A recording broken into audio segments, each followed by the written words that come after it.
Come see us doing live shows. We'll be in Los Angeles, Honolulu, Baltimore, Atlantic City, Cohoes, New York, Providence, Rhode Island. Go to jimmydore.com for a link for tickets, and only jimmydore.com. So guess what? There's a problem with the postal workers. Now, for all the crap that the Postal Service gets, it works fantastically. The Postal Service works pretty great.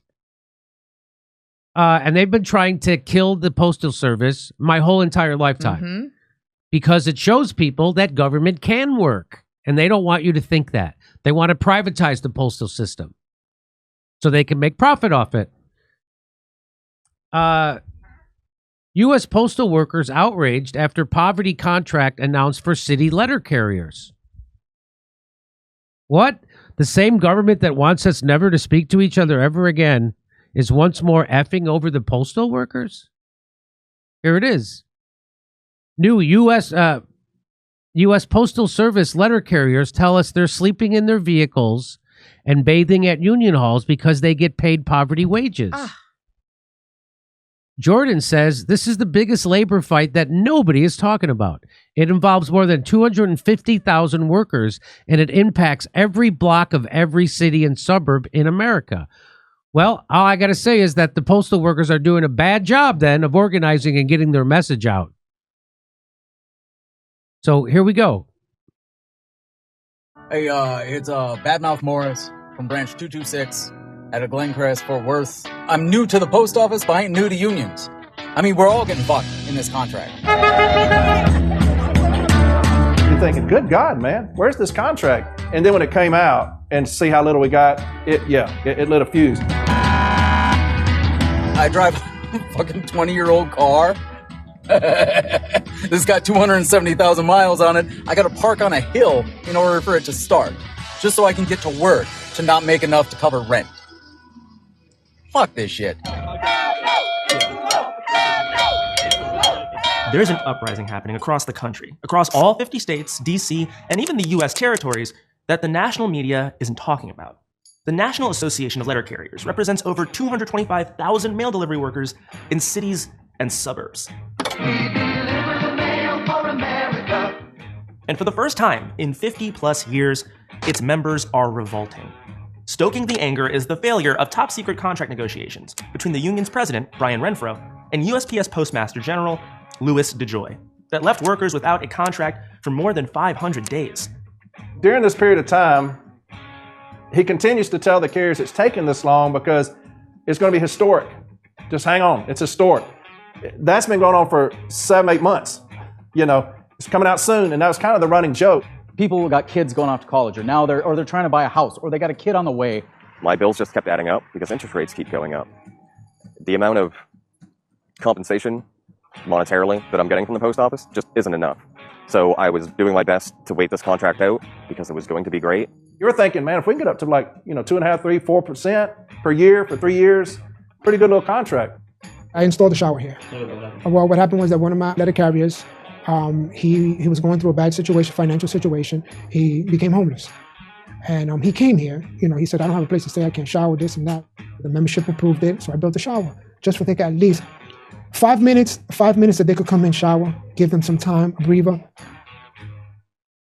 The contract that Renfro finally took to members included a mere 1.3% raise for a job that starts out at $19 an hour for the first 2 years, in a recently created and mandatory position called a city carrier assistant. Those workers will make 20 cents more an hour. The highest earning workers get a mere 43-cent bump. The failure to deliver has already had a devastating impact on individual carriers, from Matthew in Cincinnati to those living and working in Brooklyn. So we got the tentative agreement, and it wasn't what I needed. So bankruptcy. We're all looking for something that was a win, because all of this looks like concessions. Why did this get worse? Why is this protection removed? Why is this position still here? Why this low percentage? Why? What are we getting for giving up these things? Nothing. 1.3%?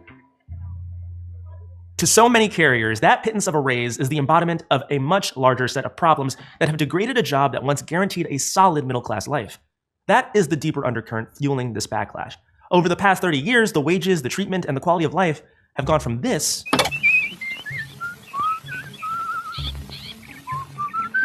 to this. Long unpaid hours and toxic work environments are crushing employees at the Bemidji Post Office, that according to a longtime carrier who quit just last week. Corey Walton, a letter carrier in Nashville, runs a podcast called From A to Arbitration, which has become a hub for angry, activist-minded letter carriers. When I first started the Postal Service and you told somebody that you worked for the Postal Service, you're rich. Your benefits, your pay, your retirement, and everybody has passed us by. You get to be part of the neighborhood. You get to be part of the community. Someone's quinceañera is going on, and the family hands me a plate of tacos and offers me a beer. You know what I mean? I didn't drink the beer because I'm working, but I did take the tacos. It's a great job. It just doesn't pay what it should, and we deal with harassment and bullying from an organization that treats us as worse than disposable. We have DeJoy. He's the biggest union bust in the world. That's what he's done his whole life. So now he's going to come. And he comes out with a 10-year plan to change the post office. And little by little, he's eliminating jobs, creating all this other stuff that's just destroying us. Rank and file letter carriers all over the country. So that's Joe Biden. That's Joe Biden's postal service. That's what Joe Biden's doing to the rank and file workers at the postal service, which used to provide a good middle-class job. And now it doesn't. Now these people are bankrupt, living in poverty. That's Joe Biden. That's your friend of the working man. And is Trump going to make it any better? I don't think so. But they want to privatize this. That's been their dream all along. They want to privatize this. Do you know that there's lots of routes that UPS and FedEx don't go? They hand it off to the United States Postal Service because it's not profitable for them to go deliver in parts of America. Did you know that? And Amazon as well. And they hand it off to who? The U.S. Postal Service. So if you think privatizing the mail service is going to be a good thing, it is not. But that's what they want. And that's why they're trying to make it a living hell. They're trying to make these people quit. Are speaking out about what has become an increasingly untenable job with mounting risks to their physical safety due to the routes they take and the conditions in which they work.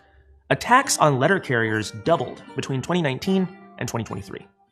It's one of the more dangerous jobs in the country. Obviously you have your police, your fire, doctors and nurses and things. We are now being robbed and murdered on the street for people wanting our arrow keys to get into boxes.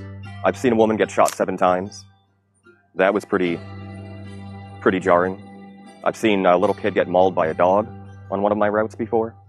Extreme heat has also been wreaking havoc on letter carriers who are tracked by management minute by minute through data on their package scanners. We have no air conditioning in these vehicles. It's 130 degrees in those vehicles. Management starts sending on these scanners, no brakes, no additional brakes. Keep it moving, beat the heat. That's exactly the message that 66-year-old Eugene Gates received in the summer of 2023. The widow of a U.S. Postal Service letter carrier who died on his route Tuesday this week believes the job he loved is what caused his death. Here's a guy who's never been disciplined. He's fixing to retire. And they bring him in there and they say, hey, you're getting this letter of warning for these stationary events. So what in his mind, what is he thinking? I'm fixing to spend the rest of my life with my wife doing whatever we wanted to do. And instead of me taking breaks as needed in the heat, I'm going to skip those breaks because I can't afford to lose my retirement. It later emerged that USPS management never gave Gates heat management training. Instead, a manager falsified the record to say that they had. It wasn't an isolated incident either. This happened to thousands upon thousands of carriers. These indignities are only being compounded by threats and harassment from mid-level management. They don't get no respect. Management treats them horrible. The mandatory overtime needs to stop. A lot of people just want to work 8 hours and go home. We had a young lady right here that just said she's been out of work because she's battling breast cancer, and management puts her up for removal. The abuse, enough is enough. They falsify our clock rings, our records all the time. They threaten to shoot and kill us. I had an arbitration about that. They assault us. I had an arbitration about that. And we'll have carriers out on the street working. Management will just clock us off. Just end our tour. Don't tell us we're out there delivering, not even being paid. We have to catch them doing that. The union is constantly filing grievances and going to arbitration with management over violations of workers' rights. Their anger over this tentative agreement has led to a grassroots vote no movement by membership at all levels, from union branch presidents like John Cruz in Brooklyn to CCAs like Jonathan Morris in Fort Worth. People are pissed. And most of them, they've either blown out their voice from hollering on their own and not and not having anyone hear them, or they're just waiting for someone else to say it first so they can be like, yeah. The frustration is largely with Union President Renfro. Members believe that his personal issues compromised the contract negotiations. Early on during talks, Renfro all but disappeared for more than a month, offering no updates and setting a tone for what was to come. I'm Brian Renfro, president of the National Association of Letter Carriers. 465 days ago, I made a decision to begin receiving treatment and start the road to recovery from the disease of alcoholism. Addiction is an intense disease, and I have great respect for someone who wants to take care of themselves. But not when you have 277,000 employees waiting for you to do your job. You don't just ghost everybody for 30, 40 days, not put anyone else in charge, and then come back and throw yourself back into it again. From the information that we received, he admitted that he was the one that did all of the negotiation by himself without the executive council. At the rap session that I attended, he informed us that the post office didn't offer nothing. He was the one that made the offers. The local leadership knows some struggles of carriers, just because we're local. But the upper echelon, even if they know, they don't care. If they did, they would have negotiated harder for a better contract. Because I was homeless for 2 weeks. And there are people now, they're still sleeping in their cars. They're putting showers in union halls because carriers don't make enough money. And it's a crying shame. The carrier has kind of been abandoned in all this, and I think that that's where you see the frustration is, where do we go? Who do we turn to? You guys think you deserve 1.3? So far, they've been turning to one another with rallies in cities all across the country to convince their fellow letter carriers to vote down the contract. U.S. postal workers from across Southwest Florida are rallying together today with a list of demands. Letter carriers rallied together to send a message to the United States Postal Service. We got a union that's incapable of doing a damn thing. And so those days are changing, though. Those days are coming to an end. We're going to go on the offensive in 2 years. The workers say they plan to vote down this contract and take their chances in arbitration. Already, prominent union leaders are stepping up to run against Renfro in the 2026 National Association of Letter Carriers presidential election.